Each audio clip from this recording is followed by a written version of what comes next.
Hello every one, welcome back. ഇന്നൊരു അടിപൊളി recipe ആയിട്ടാണ് വന്നിരിക്കുന്നത്. അതിനു മുമ്പായി ചെറിയൊരു ക്രാഫ്റ്റ് ഐഡിയാസ് കൂടി കാണിക്കുന്നുണ്ട്. ഞാൻ ഇതുപോലൊരു ബോക്സ് എടുത്തിട്ടുണ്ട്. നമ്മൾ വീട്ടിലേക്ക് ആവശ്യമായ ആക്സസറീസ് സാധനങ്ങളൊക്കെ വാങ്ങുമ്പോൾ കിട്ടുന്ന ഇതുപോലെയുള്ള കാർട്ടൂൺ ബോക്സ് കിട്ടാറുണ്ട്. നമ്മളത് സാധാരണ കളയാറാണ് പതിവ്. അപ്പോൾ ഇനി അങ്ങനെ ചെയ്യേണ്ട കേട്ടോ. നമുക്കതിനായി റീയൂസ് ചെയ്ത് ഉപയോഗിക്കാം. അത് എങ്ങനെയാണെന്ന് കാണിക്കാൻ പോകുന്നത്. അതിനായി ഞാൻ ഇതുപോലെ കട്ടിയുള്ള ഒരു ബോക്സാണ് എടുത്തിരിക്കുന്നത്. ഇനി ഇതുപോലെ ഒന്ന് കട്ട് ചെയ്തെടുക്കാം. ഇനി ഈ രണ്ട് സൈഡും ഒന്ന് ഒട്ടിച്ചു കൊടുക്കണം. ഞാൻ ഹോട്ട് ഗ്ലൂ വെച്ചിട്ടാണ് ഇതുപോലെ ഒന്ന് ഒട്ടിച്ചെടുക്കുന്നത്. ഫെവിക്കോൾ വെച്ചും ഇതുപോലെ ഒന്ന് ചെയ്തെടുക്കാം. ഇപ്പോൾ എല്ലാ സൈഡും ഞാൻ ഇതുപോലെ ഒന്ന് ഒട്ടിച്ചെടുത്തിട്ടുണ്ട്. ഇപ്പോൾ ഇതൊരു സ്ക്വയർ ഷേപ്പിലുള്ള നല്ലൊരു ബോക്സ് ആയിട്ടുണ്ട്. ഇനി ഇതിനെ ഒന്ന് കളർഫുള്ളാക്കി എടുക്കാം. അതിനായി ഇതുപോലൊരു വാൾപേപ്പർ എടുത്തിട്ടുണ്ട്. ഇത് ഞാൻ വേറൊരു ആവശ്യത്തിന് വേണ്ടി ഉപയോഗിച്ച് ബാക്കി വന്ന വാൾപേപ്പറാണ്.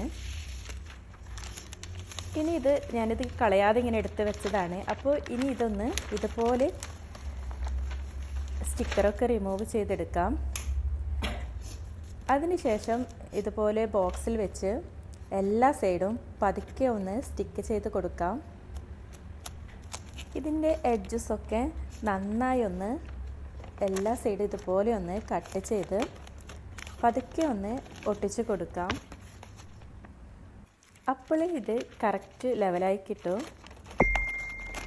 കറക്റ്റ് അളവെടുത്ത് കട്ട് ചെയ്ത് കൊടുക്കുന്നതാണ് നല്ലത്. ഇനി ഇതിൻ്റെ അകത്തും ഇതുപോലെ ഒന്ന് ഒട്ടിച്ച് കവർ ചെയ്തെടുക്കാം. ഇത് കിച്ചണിലേക്കും കബേർഡിലേക്കൊക്കെ നല്ലൊരു ഓർഗനൈസറായി ഉപയോഗിക്കാൻ പറ്റുന്ന, അതുപോലെ തന്നെ കുട്ടികളുടെ സ്റ്റഡി റൂംസിലൊക്കെ കുട്ടികളുടെ സാധനങ്ങളൊക്കെ ഇട്ട് വെക്കാൻ പറ്റുന്ന നല്ലൊരു ഓർഗനൈസറാണ് ഞാനിപ്പോൾ ചെയ്തെടുക്കുന്നത്. രണ്ട് ബോക്സും ഇതുപോലെ ഞാനൊന്ന് ചെയ്തെടുത്തിട്ടുണ്ട്. എനിക്കിപ്പോൾ ഇതുപോലെ രണ്ട് ബോക്സിൻ്റെ ആവശ്യമുണ്ട്. അതുകൊണ്ടാണ് ഞാൻ ഇതുപോലെ രണ്ട് ബോക്സ് ഇപ്പോൾ ചെയ്തെടുത്തിട്ടുള്ളത്.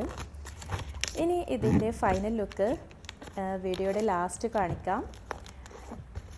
അപ്പോൾ ഇനി കുക്കിങ്ങിലോട്ട് പോകാം. ഞാനിന്ന് കാസർഗോട്ടുകാരുടെ സ്വന്തം കോഴിക്കടമ്പാണ് തയ്യാറാക്കുന്നത്.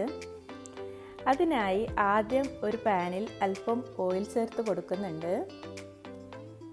ഇനി ഓയിൽ ചൂടായി വരുമ്പോൾ അതിലേക്ക് ഒരു മീഡിയം സവാള ചേർത്ത് നന്നായി ഒന്ന് മൂപ്പിച്ചെടുക്കാം.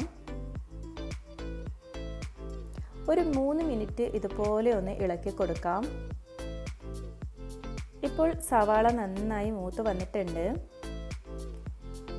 ഇനി ഇതിലേക്ക് ഇഞ്ചിയും വെളുത്തുള്ളിയും പച്ചമുളകും കൂടി ചതച്ചത് ചേർത്ത് കൊടുത്ത് വഴറ്റാം.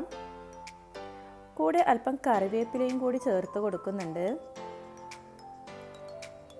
ഇനി ഇത് നന്നായി വഴറ്റിയതിന് ശേഷം ഒരു ടൊമാറ്റോ കട്ട് ചെയ്തതും ഇട്ട് കൊടുക്കാം.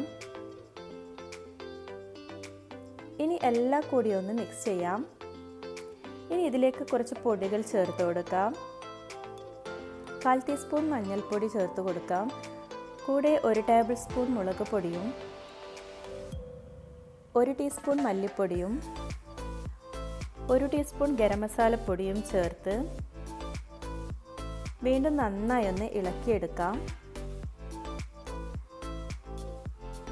ഇനി ഇതിലേക്ക് ചെറിയ പീസായി കട്ട് ചെയ്ത ചിക്കൻ ചേർത്ത് കൊടുക്കാം.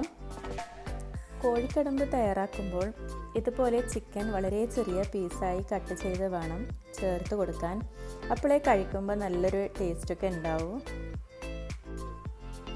ഇനി ചിക്കനിലോട്ട് മസാല പിടിച്ചു വരുന്നത് വരെ നന്നായി ഇതുപോലെ ഇളക്കി കൊടുക്കാം. ഈ സമയം ആവശ്യത്തിനുള്ള ഉപ്പും കൂടി ചേർത്ത് കൊടുക്കുന്നുണ്ട്. ഇനി ഒന്നും കൂടി എല്ലാം ഇളക്കിയെടുത്ത് ഇതൊന്ന് അടച്ച് വെച്ച് ഒരു 5 മിനിറ്റ് വരെ ലോ ഫ്ലെയിമിൽ വെച്ച് വേവിച്ചെടുക്കാം. അങ്ങനെ ഇപ്പോൾ 5 മിനിറ്റ് ആയിട്ടുണ്ട്. ഇതൊന്ന് തുറന്ന് ഇതുപോലെ ഒന്ന് ഇളക്കിയെടുക്കുന്നുണ്ട്.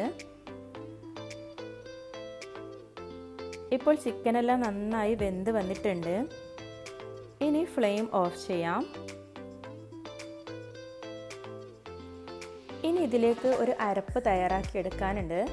അതിനായി ഒരു പാനിൽ 1 ടീസ്പൂൺ പെരുംജീരകവും 3 ഏലക്കയും 4 ഗ്രാമ്പുവും ഒരു ചെറിയ പീസ് പട്ടയും ചേർത്ത് കൊടുത്തതിലേക്ക് അരമുറി തേങ്ങ ചിരകിയതും ഇട്ട് അതിലേക്ക് ഒരു 5 ചെറിയുള്ളി കട്ട് ചെയ്തതും ഇട്ട് നന്നായി ഒന്ന് റോസ്റ്റാക്കി എടുക്കാം. ഒരു 3 മിനിറ്റ് വരെ ഇതുപോലെ ഇങ്ങനെ ഇളക്കിയെടുക്കാം. ഇപ്പോൾ തേങ്ങയുടെ നല്ലൊരു മണമൊക്കെ വരുന്നുണ്ട്. ഇത്രയും മതി. ഇനി ഫ്ലെയിം ഓഫ് ചെയ്യാം. ഇനി ഇത് തണുത്തതിന് ശേഷം മിക്സിയിലിട്ട് നന്നായി അരച്ചെടുക്കാം.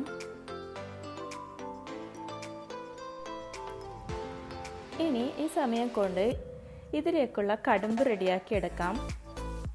അതിനായി 3 ഗ്ലാസ് പത്തിരിപ്പൊടിയാണ് ഞാൻ എടുത്തിരിക്കുന്നത്. ഇനി അല്പം ഉപ്പ് ചേർത്ത് നന്നായി ഒന്ന് മിക്സ് ചെയ്യാം.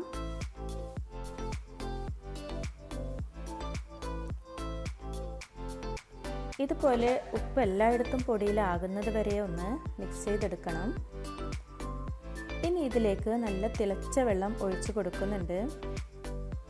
ഇതിപ്പോൾ 3 ഗ്ലാസ് പൊടിക്ക് 2 ഗ്ലാസ് വെള്ളമാണ് ഞാൻ ഒഴിച്ചു കൊടുക്കുന്നത്. ഇനി ഇത് നന്നായി ഒന്ന് ഇതുപോലെ ഒരു സ്പൂൺ വെച്ച് മിക്സ് ചെയ്യാം.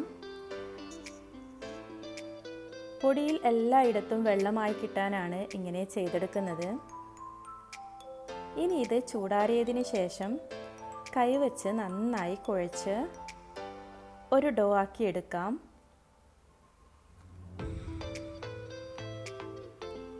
ഇപ്പോൾ ഞാൻ നന്നായി കുഴച്ചെടുത്തിട്ടുണ്ട്.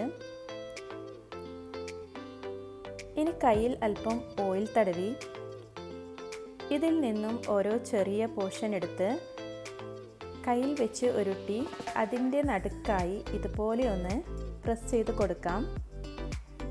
ഇങ്ങനെ ഓരോ കടുമ്പും ചെയ്തെടുക്കാം. ഇതുപോലെ ചെറിയ കടുമ്പാക്കി വേണം എടുക്കാൻ. ഇങ്ങനെ ചെയ്യുന്നത് ഇതിൻ്റെ അകത്ത് മസാലയൊക്കെ നന്നായി പിടിച്ചു കെട്ടാൻ വേണ്ടിയാണ് ഇങ്ങനെ ഒരു ഷേപ്പാക്കി കൊടുക്കുന്നത്.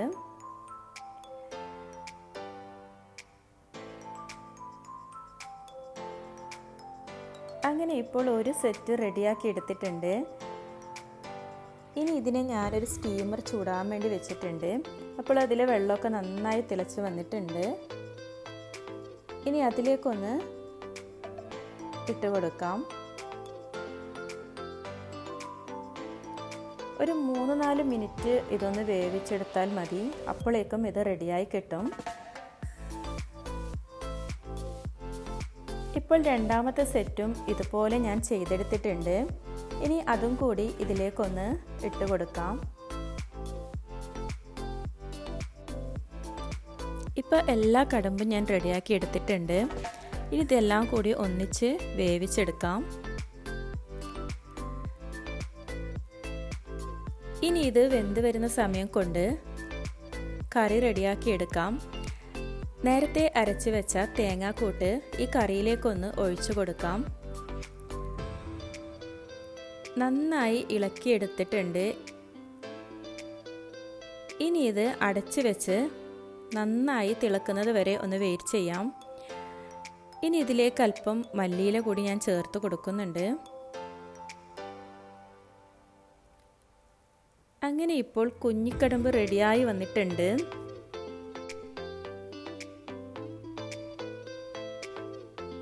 ഇനി ഇതൊന്ന് ചൂടാറിയതിന് ശേഷം തയ്യാറാക്കി വെച്ച ഈ കറിയിലോട്ട് ഇതുപോലെ കുറച്ച് കുറച്ചായി ഇങ്ങനെ ഇട്ട് കൊടുക്കാം. പകുതി ഇട്ട് കൊടുത്തതിന് ശേഷം ഇത് പതുക്കെ ഇതുപോലെ ഒന്ന് ഇളക്കി മസാലയൊക്കെ ആകുന്നത് പോലെ ഇളക്കിയെടുക്കാം. ഇനി ബാക്കിയും ഇതിലേക്കൊന്ന് ചേർത്ത് കൊടുക്കാം. അതും ഇതുപോലെ ഒന്ന് എല്ലാം പതുക്കെ ഇളക്കിയെടുക്കുന്നുണ്ട്.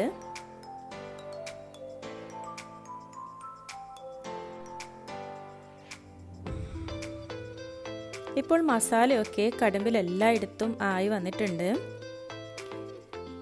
ഇനി ഇത് തിളച്ച് വരുന്നത് വരെ ഒന്ന് വെയിറ്റ് ചെയ്യാം. ഇപ്പോൾ ഇത് നന്നായി തിളച്ചു തുടങ്ങിയിട്ടുണ്ട്. ഇനി ഇതിലേക്ക് അല്പം മല്ലിയില ചേർത്ത് കൊടുക്കാം. ഇനി ഇതൊന്ന് അടച്ചു വെച്ച് ഫ്ലെയിം ഓഫ് ചെയ്യാം. 5 മിനിറ്റ് ഇതുപോലെ ഒന്ന് അടച്ചു വെക്കാം. അപ്പോഴേക്കും ഇതിലെ ഗ്രേവി എല്ലാം കടുമ്പിലേക്ക് നന്നായി പിടിച്ചു വരും. അപ്പോഴേ കഴിക്കാൻ നല്ല ടേസ്റ്റ് ഉണ്ടാവും. അതിനുശേഷം ഇതൊന്ന് സെർവ് ചെയ്യാം. അങ്ങനെ ഇപ്പോൾ 5 മിനിറ്റ് കഴിഞ്ഞിട്ടുണ്ട്. ഇനി ഇതൊന്ന് പ്ലേറ്റ് ചെയ്യാം. ഇപ്പോൾ കടുമ്പിൽ നന്നായി മസാലയൊക്കെ പിടിച്ച് വന്നിട്ടുണ്ട്. ഈ ഒരു രീതിയിലാണ് ആയി കിട്ടേണ്ടത്. അങ്ങനെ ഇപ്പോൾ കോഴിക്കടുമ്പ് തയ്യാറായി. അങ്ങനെ നല്ല അടിപൊളി കോഴിക്കടുമ്പ് റെഡി ആയിട്ടുണ്ട്. അപ്പോൾ നിങ്ങളെല്ലാവരും ഇതൊന്ന് ട്രൈ ചെയ്ത് നോക്കണം. ഇനി നേരത്തെ ചെയ്ത ക്രാഫ്റ്റ് വർക്കിൻ്റെ ഫൈനൽ ലുക്ക് എന്താണെന്ന് കാണിക്കാം. ഇതാണിത്. ഇതുപോലെ 2 ബോക്സ് ഞാൻ റെഡിയാക്കി എടുത്തിട്ടുണ്ട്. ഇത് നമുക്ക് കിച്ചണിലും നമ്മുടെ ബെഡ്റൂമിലോ കിഡ്സ് റൂമിലോ ഒക്കെ കുട്ടികളുടെ സാധനങ്ങളൊക്കെ വെച്ച് ഓർഗനൈസ് ചെയ്യാൻ പറ്റിയ നല്ലൊരു ബോക്സാണ്.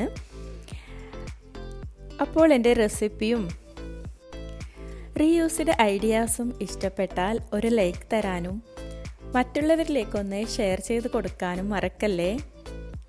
കൂടാതെ വീഡിയോ സബ്സ്ക്രൈബ് ചെയ്യാതെയാണ് കാണുന്നതെങ്കിൽ പ്ലീസ് ഒന്ന് സബ്സ്ക്രൈബ് ചെയ്ത് സപ്പോർട്ട് ചെയ്യണേ. Thank you for watching. See you another recipes. Bye.